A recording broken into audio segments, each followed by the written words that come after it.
Salut la machine et j'espère que tu es au top. Dans cette vidéo, on va parler de polarité des molécules parce que c'est assez important quand on va aborder tout ce qui est donc cohésion des solides.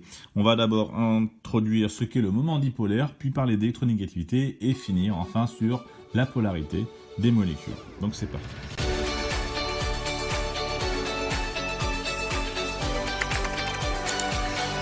Avant de parler de polarité des molécules, eh bien, il va falloir parler de moment dipolaire, parce que c'est ce qui rend la molécule polaire. Donc le moment dipolaire, qu'est-ce que c'est ? Eh bien, d'abord, il faut savoir se concentrer sur ce que c'est une molécule. Une molécule, on l'a vu en seconde, on l'a revu en première, ce sont des atomes qui sont liés par liaison covalente. C'est-à-dire que cette liaison covalente, on a la mise en commun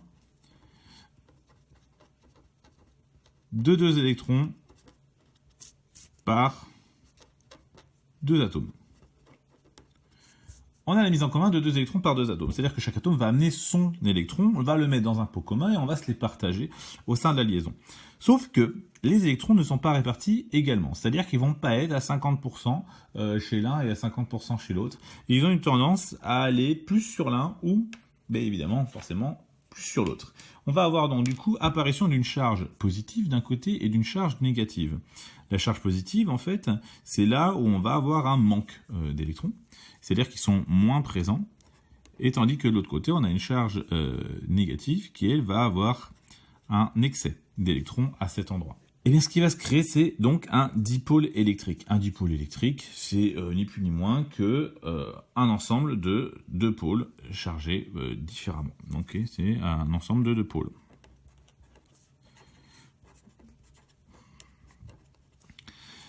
Et ce dipôle électrique, lui, il est caractérisé par son moment dipolaire. C'est lui qui va nous caractériser donc ce fameux dipôle électrique. On pourra comparer les dipôles par rapport au moment dipolaire. Donc le moment dipolaire, eh bien, on le note P, donc avec un vecteur au-dessus. Il est collinaire à la liaison. Il va toujours du moins vers le plus, et son unité, c'est le 2 qu'on va noter donc D. Bon, c'est une unité tout à fait relative, donc c'est pas forcément quelque chose d'indispensable à connaître. Alors, on va se faire deux exemples pour voir comment ça fonctionne. On a ici, par exemple, une liaison entre un hydrogène et un chlore. Eh bien, le chlore, lui, va attirer plus souvent les électrons à lui que l'hydrogène. Donc, on va avoir apparition ici d'un pôle moins. Et de l'autre côté, apparition forcément d'un pôle plus. Par conséquent, on a dit que ça allait du moins vers le plus. Donc, le moment dipolaire, étant qu'il est collinaire à la liaison, on va le représenter comme ça. On s'en fait un autre avec HCN. Alors là, on va avoir peut-être plusieurs moments dipolaires. Un pour chaque liaison, du moins. Le carbone, lui, est plutôt neutre. L'azote, lui, va être plutôt chargé négativement, tandis que le carbone va être de son côté chargé positivement dans ce genre de liaison. Et donc, on va avoir un moment dipolaire qui va aller donc de l'azote vers le carbone. Ça, c'est pour ce moment dipolaire. Mais on a un autre moment dipolaire dans cette même molécule, où on va avoir l'hydrogène qui, lui, va se charger plutôt positivement, tandis que le carbone va se charger plutôt négativement, relativement. Et donc, du coup, le moment dipolaire de cette liaison-là, eh bien, il va être dans ce sens-là. Donc, on voit bien qu'on a un moment dipolaire qui force vraiment fort sur la gauche.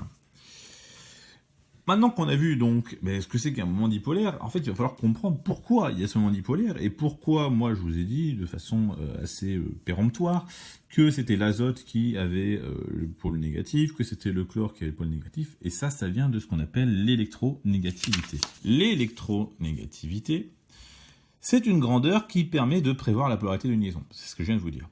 En fait, c'est une grandeur qui est totalement relative. On l'a mesurée les uns par rapport aux autres. On n'a pas de valeur absolue. Et ça correspond à l'aptitude à capter le double élément. Donc, c'est-à-dire que plus un atome est électronégatif, plus c'est chez lui que vont se trouver les électrons de la liaison. Donc, c'est lui qui va devenir le pôle négatif. Si on regarde dans la classification périodique, donc là, je l'ai faite assez schématiquement. Alors, je me suis trompé au début parce que je l'avais fait niveau seconde. Eh bien, on se rend compte que l'électronégativité, elle augmente de la gauche vers la droite, et elle augmente du bas vers le haut. Donc ça veut dire que l'atome le plus électronégatif, c'est le fluor. Tandis que de l'autre côté, l'atome le moins électronégatif, c'est le césium. Bon, c'est pas grave, il est radioactif, il y en a très peu de stables. Donc lui, c'est le moins. Et une liaison, du coup, va être polarisée si les atomes qui forment la liaison, donc qui sont de part et d'autre de la liaison, sont des électronégativités différentes. Bien sûr, si l'électronégativité est la même, par exemple entre deux hydrogènes ou entre deux oxygènes, eh bien l'électronégativité, c'est la même, la différence est nulle, donc il n'y a pas de polarité de la liaison. Donc plus la différence est grande, évidemment, plus la liaison est polarisée. Et puis ben, moins elle est grande, moins elle est polarisée, et au cas extrême où justement elle peut être pas du tout polarisée, donc on va parler de liaison apolaire. Et bien maintenant qu'on a savoir donc, comment l'électronégativité va nous permettre de déterminer quelles liaisons vont être polarisées, eh bien on va pouvoir parler de la polarité des molécules. Alors on va faire les trois cas qui sont assez évidents. Si on a deux atomes identiques, eh bien l'électronégativité est la même pour les deux atomes, et donc du coup on a une molécule qui est apolaire. Et ça, c'est assez logique. Si on a une molécule qui est composée uniquement de carbone et d'hydrogène, eh bien, on va aussi avoir une molécule qui est apolaire. Car en fait, le carbone et l'hydrogène, la différence d'électronégativité est de l'ordre du 0,1 de Baye. Donc ça ne suffit pas à en faire quelque chose de très polaire. Et enfin, si on a une molécule composée avec des électronégativités différentes, on a une molécule qui est potentiellement polaire. Pourquoi potentiellement ? Parce que il est important de voir que le moment dipolaire de la molécule, ça va être la somme des moments dipolaires de chacune des liaisons. Et donc, du coup, si c'est la somme de chacun des moments dipolaires de chacune des liaisons, on peut en avoir quelques-unes qui peuvent s'annuler.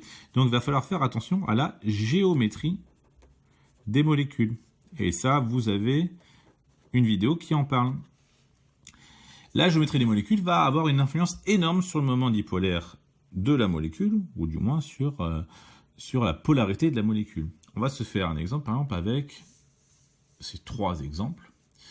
Ici, on a l'eau, H2O. L'électronégativité de l'oxygène est bien plus élevée que celle de l'hydrogène. Bon, ça vient aussi du fait qu'autour de l'oxygène, il y a deux doublés non-ions. Donc forcément, c'est plus électronégatif. On va ici donc avoir apparition d'un pôle delta-, et tandis qu'on va avoir entre les deux H, mais pour chacun des H d'ailleurs, donc deux petits pôles delta+. Ce qui fait qu'ici, on va pouvoir l'appeler 2 delta- pour ce qui veut. On va avoir un moment dipolaire, toujours du moins vers le plus, donc on en a un ici, et on en a un ici. Non, bien sûr, c'est collinéaire à la liaison. Et si on fait la somme des deux, eh bien, on va avoir le moment dipolaire total de la molécule qui va avoir cette allure-là. Voilà comment ça fonctionne. On fait la même chose avec donc, le dioxyde de carbone. Ici, bien, encore une fois, on a nos doublés non-liants que je n'avais pas mis, mais qui vont nous permettre de nous donner une idée de qui est le plus électronégatif. Donc c'est bien l'oxygène qui est électronégatif. Donc on va avoir un pôle delta- de chaque côté et un pôle de delta+ au centre. Si on fait la polarité donc, de chacune des liaisons, le moment dipolaire, toujours du moins vers le plus, on va avoir ici un premier P et un deuxième P, ce qui au final nous fait un moment dipolaire total qui est nul. Okay.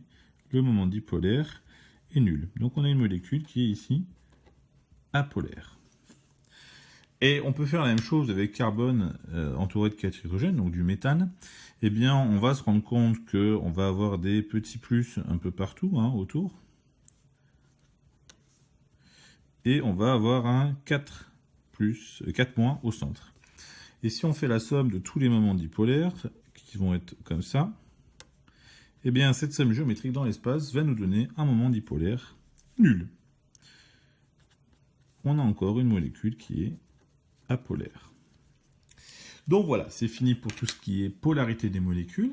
Ça va nous être utile pour comprendre la cohésion des solides moléculaires, notamment les interactions qui vont apparaître.